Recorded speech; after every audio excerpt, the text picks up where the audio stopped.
우리 앞 옆으로 같이 인사합시다. 범사에 감사합시다.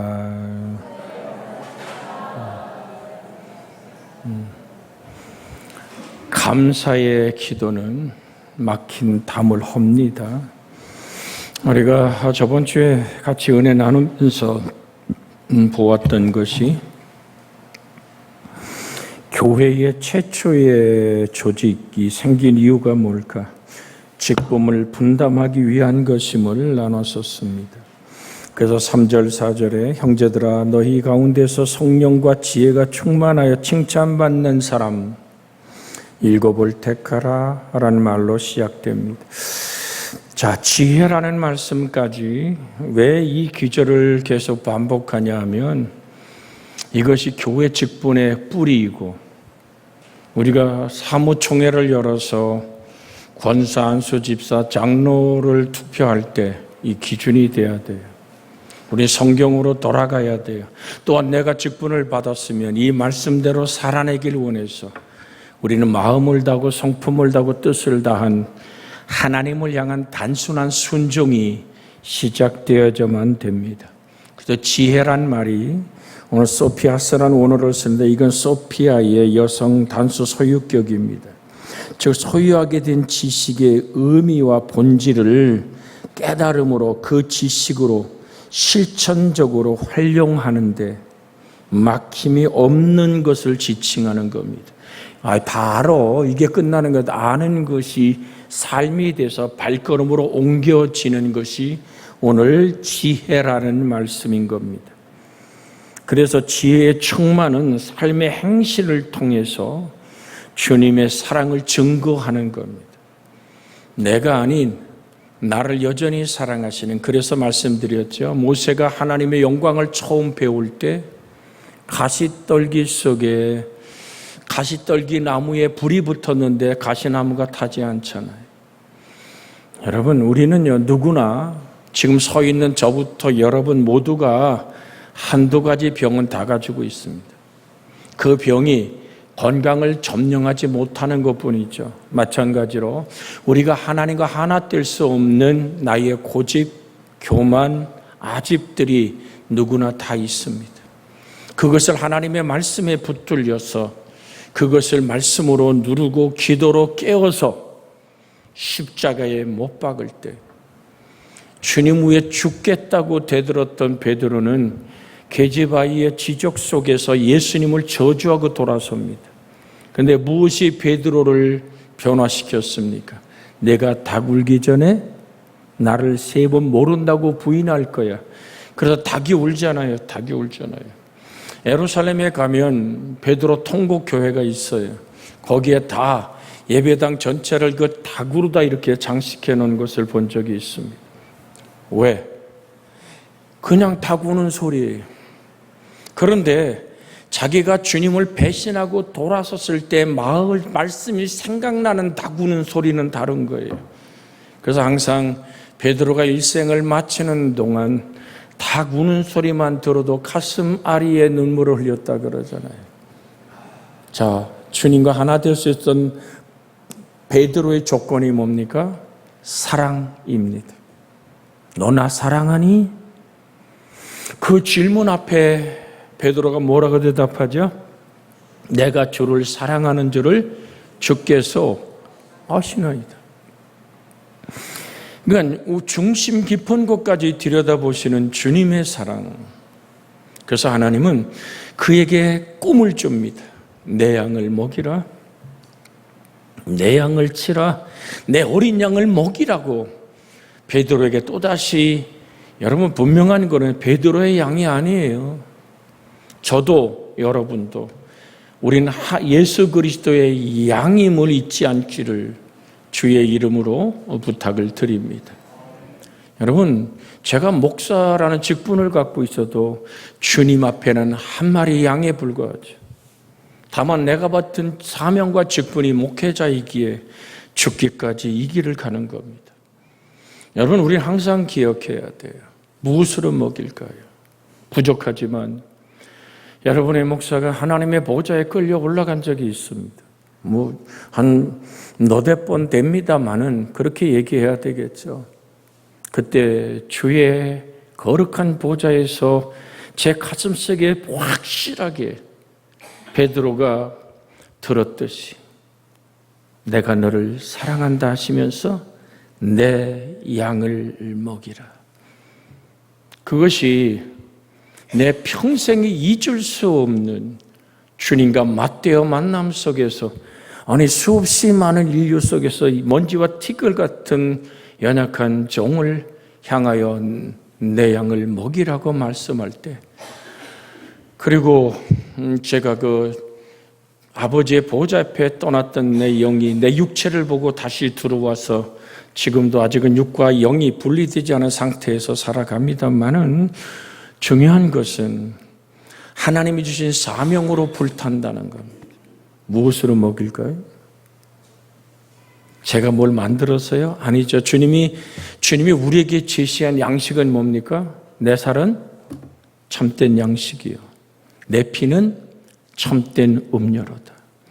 그래서 말씀이 육신이 되어 우리 가운데 오신 예수 그리스도, 여러분과 제가 오늘 낮에도 드렸습니다마는 믿음을 먹으며 사는 꿈의 사람들.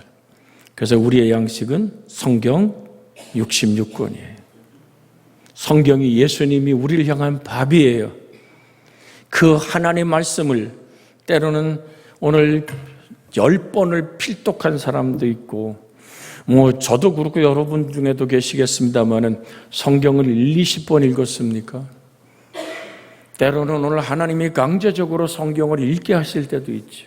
근데 읽은 지식의 말씀이, 하나님 말씀은 살았고 운동력이 있기에 그 말씀으로 내가 삶을 결정하는 거예요. 그 말씀으로 사명을 감당하는 거예요. 그 말씀으로 우리가 주의 뜻을 이루어 가는 줄로 믿습니다. 잊지 마십시오. 사명은 내가 죽어도 좋은 것이 사명입니다. 내 목숨을 다 바쳐 살아가야 할. 제가 지금 7월 17일 날도 출국하여 중국 땅에 들어가 목회자들과 함께 영성을 나누고 은혜를 나눠야 되는데, 제게 계속 지금 도전되어지는 게 뭐냐면, 우리 지찬성 목사가 안전 보위국에 가서, 이제 올해로 하면 2년 전이죠. 그 풍맞기 전이죠. 가서 오늘 안가에 끌려갔던 것 같아요. 안가로 해서 호텔이라고 들어갔는데 보니까 전혀 다르더라는 거예요. 거기서 너 곤명 갔다 왔지, 곤명 갔다 왔지, 거기서 신학했지, 거기서 너 물건 갖고 온 거 안다 하면서 이렇게 치고 들어가는데, 그냥 여러분 여기 요령성 오늘 안전보위국, 그것도 무슨 안전보위국이 쿤밍에 있는, 여러분 그 윈난성 안전보위국의 일을 간섭할 일이 없어요. 중국을 내가 아는데. 그럼 말 안 해도 되는데 저를 그대로 고발한 겁니다. 지찬성이가 저를 고발했다고요. 윈난성에 들어가 이제까지 강의를 하고 말씀을 전한 사람은 한국 목사 이응수라고 확실하게 고발을 한 겁니다. 저한테 그 얘기를 해요. 그래서 그러냐, 잘했다. 왜? 자기가 살아남아야 되니까. 그는 중국에서 평생 목회해야 되고. 근데 제가 하나님을 바라보면서, 제가 리스트에 올라 있는 건 알아요. 그런데 이제 그 과정을 내가 쭉 들으면서 느끼는 것이 뭐냐면, 세상 사람들 얘기하잖아요. 사람이 가진 품성과 성품, 그 속에 있는 예수를 보고 미소 지을 뿐이다. 지금 우리가 개척하고 함께 했던 윤청영 목사님 지금 교도소에 있습니다. 공산당 교도소에서. 그는 죽어도 불지 않습니다. 안전보위국에 끌려갔을 때도 마지막 그 처절한 아침부터 저녁까지 눈에다 불을 비치면서 고문하는 그 상황 속에서도 내 이름 석자, 그거 누가 너 돈 줘서 예배당 시작했냐 이겁니다. 너하고 연결된 외국 목사가 누구냐고 취조를 할 때, 왜냐하면 북한 탈주자가 거기서 잡혔었거든. 어디 잡혔는데 거기를 불어버린 거거든. 그러니까 북한하고 한국하고 연결하고 연결고리로 저를 잡으려고 할 때 윤창영 목사는 끝없이 침묵하며 마지막까지 버틴 겁니다. 근데 지금 또 들어가 있어요, 교도소에. 사람마다 다른데 누가 잘하고 누가 잘못한 것이 아니라 합력해서 선을 이루는 거죠. 자, 여러분에게 드리는 말씀의 이유가 뭔지 아십니까? 나의 언어와 삶의 결정이 하나님 말씀인가? 아니면 나의 유익인가를 다시 한번 돌아보아야지만 됩니다. 그럼에도 불구하고 사랑해야 되고, 그럼에도 불구하고 안아줘야 되고, 왜? 나의 삶의 몸짓을 통해서 뭐가 나타나야 돼요? 예수 그리스도. 이게 사명자의 뿌리가 되어야 되는 거예요. 직분자의 뿌리가 되어야 되는 거예요. 그래서 주님 안에서 지혜가 뭐냐? 살아계신 하나님 말씀이 나의 삶 속에서 생활로, 삶으로 흘러가는 것이 지혜로운 사람이란 말입니다.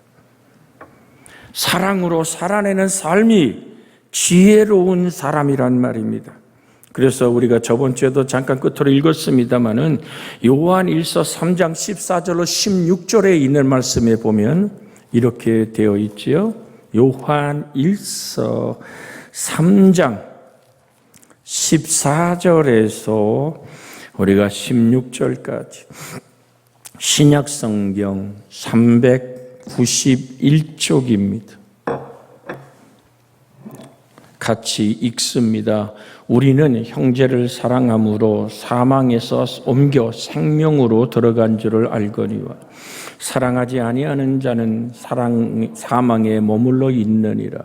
그 형제를 미워하는 자마다 살인하는 자니 살인하는 자마다 영생이 그 속에 있지 아니하는 것을 너희가 아는 바라.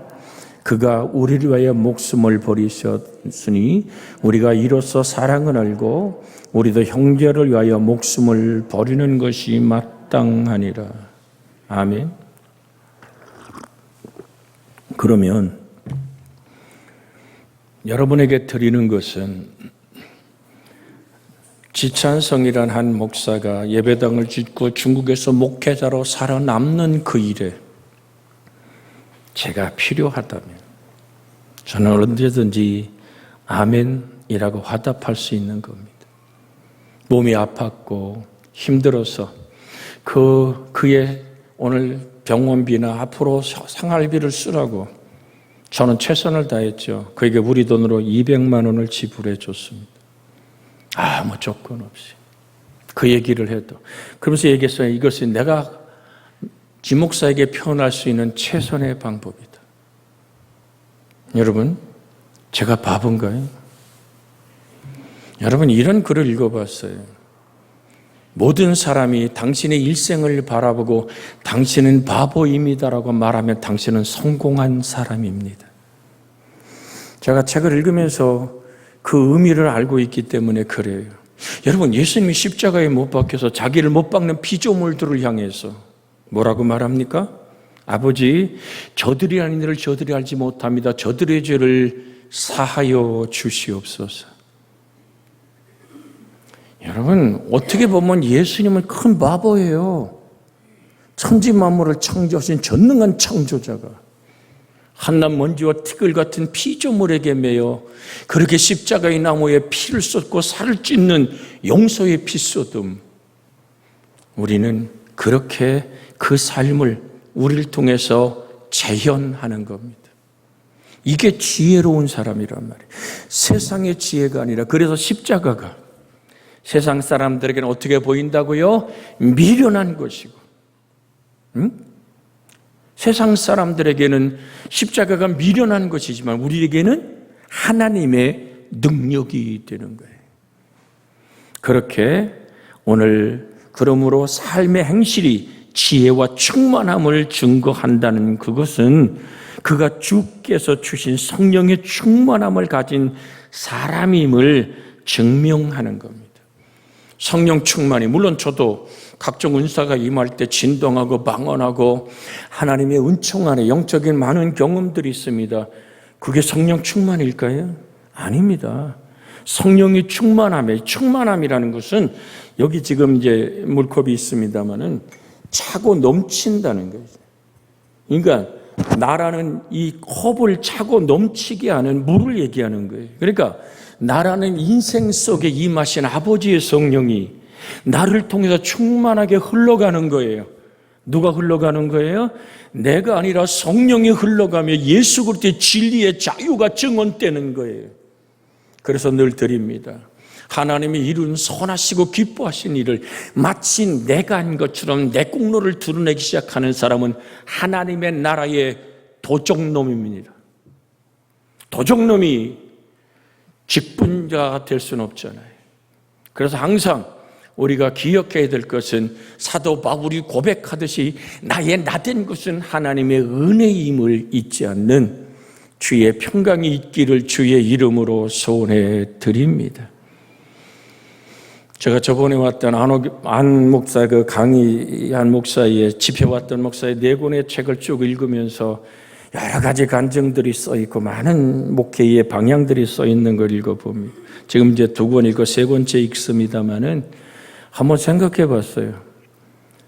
개척하면서 벌써 43년 이 사람처럼 글을 쓴다면 나는 책이 몇 권 정도 나올까 생각해 봤을 때 한 10권은 써야 될 것 같더라고요. 근데 주님 앞에 저는 고백합니다. 나는 무지하고 사나 죽거나 그리스도 예수만이 존귀케 되면 족합니다. 그러면서 저는 또다시 하나 결심한 게 그래요. 내 평생에 자서전을 쓰지 않겠습니다. 혹시 거기에 하나님 영광의 그 자리를 내가 가로채는 일이 발생할 수밖에 없는 무지몽매한 나를 보기 때문입니다. 저도 집회 나가고 많은 목사들에게 주문받는 것이 목사님 가르치는 영성을 책으로 내십시오라는 주문을 많이 받아요. 그러나 내가 얘기합니다. 뭐 하려고? 세상에 나온 지혜롭고 정말 하나님 앞에 복된 목자들이 얼마나 많은데. 그러면서 한 가지 지금 하고 있는 것은 마태복음 강해를 제가 주일날 지금 시작했죠. 오늘 절기라 했습니다마는 내 평생의 하나님, 마태복음 강해는 그렇게 생명을 바친 아버지의 말을 전달하는 마태복음 강해가 되게 해주십시오. 제 목회의 마지막 설교라고 생각하고 준비하고 기도하고 합니다. 여러분의 기도가 절대적으로 필요한 줄로 압니다. 함께 기도해 주시기 원하시면 아멘. 네. 아멘이 작아도 저는 감사하는 것을 지키지 못할 약속을 아멘하면 하나님 아버지 앞에 심판받아야 되거든요. 저는 어디 가서든지 기도 약속을 잘 하지 않습니다. 왜? 내가 기도를 약속하면 내 생명이 끝날 때까지 그 영혼을 위해서 우지져야 되기 때문이죠. 내가 우리 교회 담임 목사이기에 여러분과 하나님과의 사이에 이 목회가 끝나는 때까지 내 생명을 다한 기도는 여러분에게 머물러 있을 겁니다. 그러나 내가 이 교회를 사임하고 정년이 돼 떠난 다음엔 내가 여러분을 위해 기도한다는 약속은 할 수 없습니다.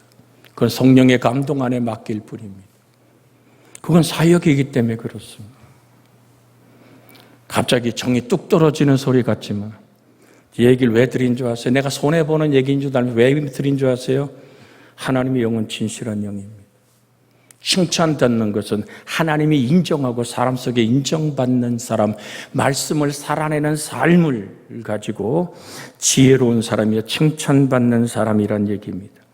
여기 너희 가운데 칭찬 듣는 사람, 증언되고 있는 이란 뜻입니다. 이는 교회를 섬기기 위해 선출되어야 하는 자들은 제자들의 무리가 스스로 인정하는 자들이란 얘기, 자들이 아니라 예수께서 주님의 말씀을 따르게 하심으로 주님의 사람이 되게 하셨음을 증거하고 있는 자들이어야 한다는 말입니다. 그러니까 금방 제가 어리석은 것 같고 말하지 않아야 될 얘기를 한 것 같습니다만은 들으십시오. 우린 하나님의 눈길 앞에 있습니다. 지키지도 못할 약속을, 하지도 않을 일들을 사람의 눈에 들려고 그렇게 대강 약속하는 것, 그것은 거짓말입니다. 거짓의 애비는 마귀입니다. 우린 진실하게 하늘 아버지 앞에 깨어있는 영혼들이 되어야지만 될 줄로 믿습니다. 그래서 제자들의 무리가 스스로 인정하는 자들이 아니라 예수님께서 주님의 말씀을 따르고 오늘 주님의 사람이 되게 하셨음을 증거하고 있는 자들의 함을 나타내는 것이 너희 가운데 칭찬 듣는 사람이란 말입니다. 그러므로 제자들의 무리가 교회 공동체를 섬기는 자로 선출할 제자들은 사람들로부터 인정받는 것보다 말씀에 대한 검증을 통해 선출되어야 된다는 말씀을 하고 있는 겁니다. 하나님의 말씀의 검증을 통하여 선정된 사람이 직분을 가져야 됩니다. 그래서 하나님 말씀이라면 아멘 할 수 있고 그 앞에 거룩한 두려움으로 무릎 꿇을 수 있는. 그래서 저번 주에도 제가 드렸죠. 목사 안수를 받을 때, 장로 안수를 받을 때 가운을 입죠. 그건 수의입니다. 수의, 죽을 때 입는 옷입니다. 그 직분에 너의 생명보다 소중한 것이 그 직분이다. 장로로, 목사로 기름 부어 세워 그 가운을 입는 순간에 내가 사는 것이 아니라 내 안에 그리스도가 사는 삶. 그래서 우리 강릉 그리스도의 교회가 주님이 강림만 할 때까지 전속하는 교회가 되려면 하나님의 말씀의 검증을 받은 사람. 그래 죽어도 목사로 죽고 죽어도 장로로 죽을 수 있는, 죽어도 권사로 죽을 수 있는 하나님의 직분자. 그 사람이 지혜롭고 성령 충만하고 칭찬 듣는 사람임을 여러분이 기억하길 원합니다. 택하라. 자, 누구를 택합니까? 이 택하라는 원어의 말씀은 자, 택하라. 자, 빌립보 3장 17절로 이 말씀을 보겠습니다. 그러면 확실하게 우리가 오늘 이해할 수 있습니다. 빌립보서 3장 17절입니다. 같이 읽습니다. 형제들아, 너희는 함께 나를 본받으라. 그리고 너희가 우리를 본받는 것처럼 그와 같이 행하는 자들을 눈여겨보라. 다시 한번 읽습니다. 형제들아, 너희는 함께 나를 본받으라. 그리고 너희가 우리를 본받은 것처럼 그와 같이 행하는 자들을 눈여겨보아라. 저 사람이 사는 삶이 말씀에 의하여 걷는 걸음인가? 아니면 자기의 인기와 사람의 어떤 명예를 따라 걷는 사람인가? 우리는 분명하게 본인은 몰라도 타인들은 다 합니다. 왜?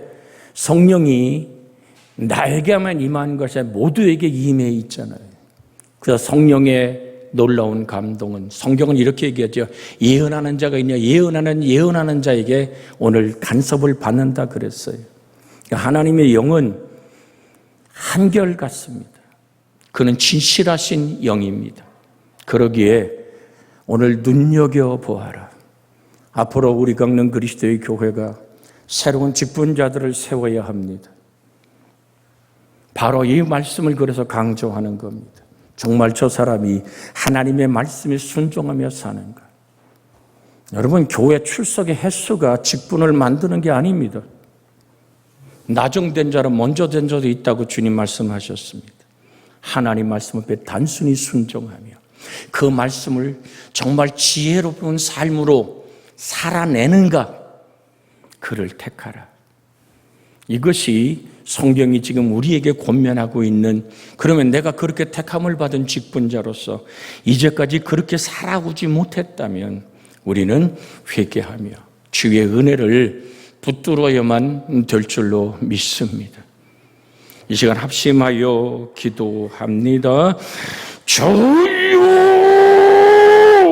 자비하신 아버지 하나님, 오늘도 우리는 하나님의 말씀 앞에